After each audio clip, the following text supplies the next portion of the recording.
Old classic Land Rovers, like all classic cars, they are antiques on the road. I'm going to show you a Series 3. My friend owns it, Jacob. He's having it restored deep in the North Yorkshire Dales. Took me a while to find this place, but meet the car, meet Jacob, meet the restorer, and find out how much it costs to restore back to the road. Now, Jacob, why? Why? Well, it's a special bit of kit. I've always had a bit of place in my heart for Land Rovers. And there's actually quite a cool story that goes with this one. So I was fishing up in Scotland where I go like each year, and this thing caught my eye in the corner of someone's farm, and I actually knew the guy who it was, and I went up and I made him an offer, and he accepted, luckily for me.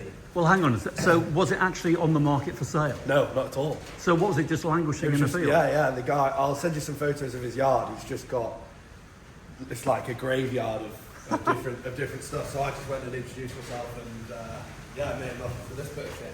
So you bought? Did it look like this? Have you done a lot of work to it? We've done a lot of work to it. We've completely taken it back down to its chassis and rebuilt it. Well, I say we. Ryan's done all that.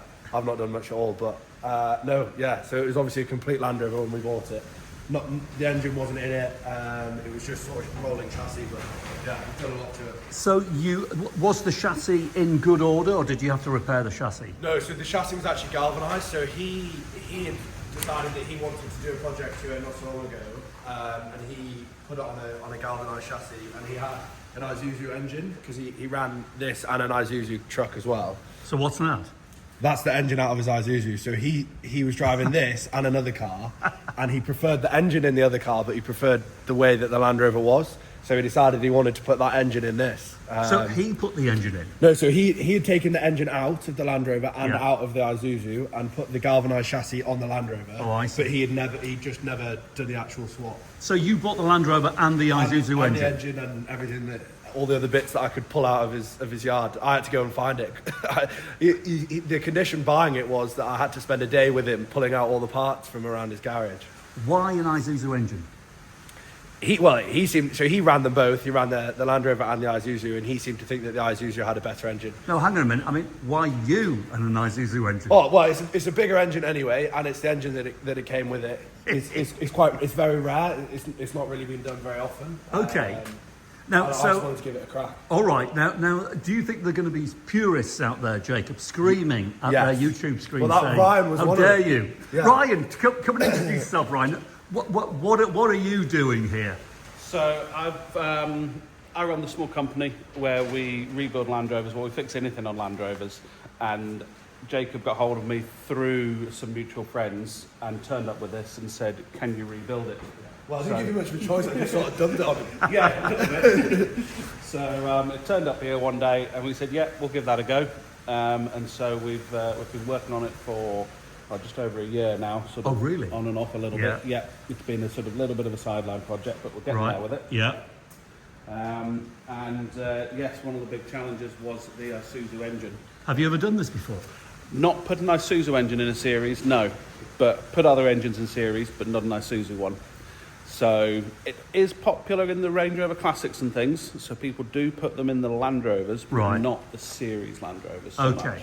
So has this ever been done before in the United Kingdom? Do you think? I don't know if it's. We found some forums where it's been done overseas, but I don't know if it's been done in the UK. Overseas where? Kenya. Kenya? Yeah. It's so that's where it there. seems to be quite popular. Right.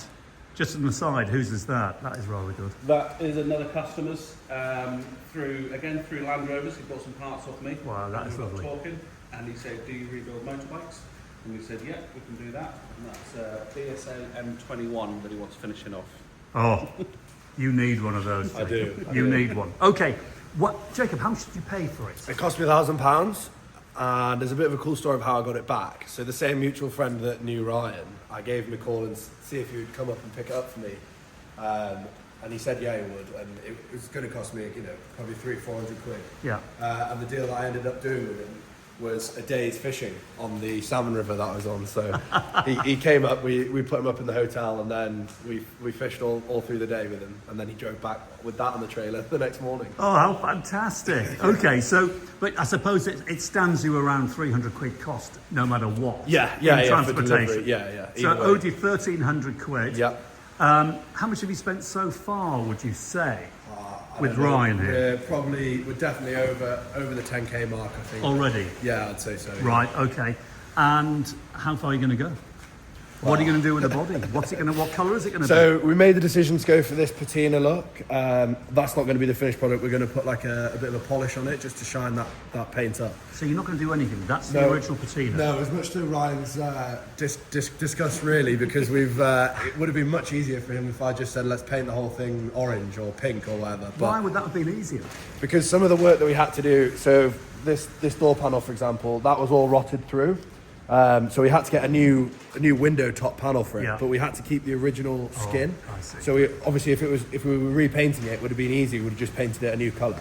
But we had to take that off and then refit it. So stuff like that is going to make it quite complicated. Okay. Yeah, it would be easier for you, Ryan, wouldn't it? Just it would have been easier, yeah. But I agree with Jake. The patina on this one is quite nice. So it's nice to keep them, and they're an old Land Rover. They don't need to be Even pristine. some bullet holes there. I love that. When I go to classic car shows, I'm always drawn to the vehicles that look like they've almost been wrapped to make them look like that. In fact, some of them have. Yeah. But you're going to have the original. Now, what year is it?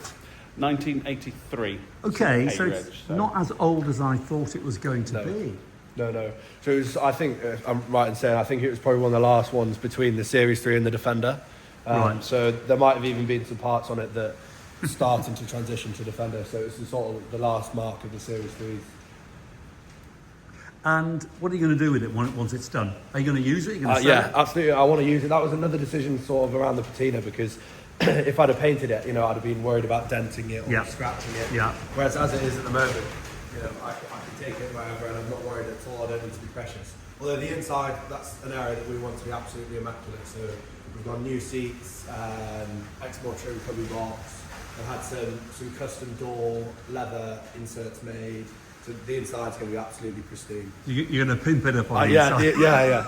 Going to go Apple CarPlay, some big Bluetooth speakers. Great. Yeah, it's going to be cool. That'll be fantastic. So it'll be super reliable, clean underside, no horrible rot, good brakes, but it's going to look passing. Yeah, so I don't even know if you can see underneath there, but part of the decision making was for underneath to be absolutely pristine. So when you look at it from the outside, it looks all smashed and beaten up, and then you look in the engine bay or you look underneath it, and it's absolutely pristine. Love that. They're not the wheels that's going on it. We've had some wheels painted. Are they the wheels going on? Yeah, they're going to get polished. These ones are just sitting on it just to keep the real ones. So nice. Standard steel wheels. Yeah, standard Series 3 steel wheels. Love that. Yeah.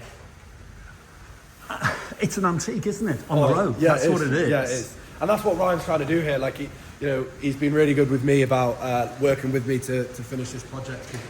He wants to keep these things on the road because there's not many people that are going to A, spend the money to keep them on the road, or B, have the expertise and work with clients to help them keep on the road. So he's doing a brilliant job here. Oh, just beautiful. I know. So that is now a classic, isn't it? The early Discovery. Yeah, and a very cool vehicle. That's probably one to buy now, is it not? They're going up in price very quickly. Yeah. And the first of the Discovery 2s are now USA exportable, so the prices are going very high. How very interesting. So if they're still on their original chassis, which this one is, and we're just repairing the chassis, love that. then they can be exported to the US. Do you know, I love the old Landies, but I think an early Discovery would be interesting for me. Because it's more of a car. You could probably jump on the motorway. Yeah, or even an old Range Rover would be very An old Range Rover would be even better. Yeah. I mean, you live in the Dales. Yeah. It's going to just stay in the Dales, isn't it, it's just going to bomb around. Yeah. No, it is. It's not going to go down to London, is it, for a weekend? It's going to go up to Scotland when it's Is it? done. That's going to be, I don't know if it'll be my maiden voyage on it, but I really want to take it back up to the guy that I got it off. Wow.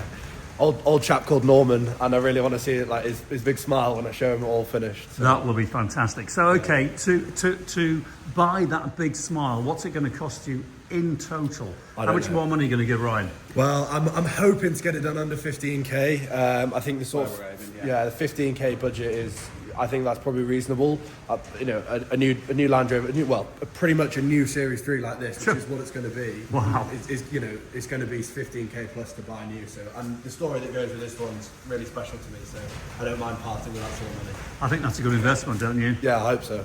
Cheers, guys. Well, thanks, David. Thank you.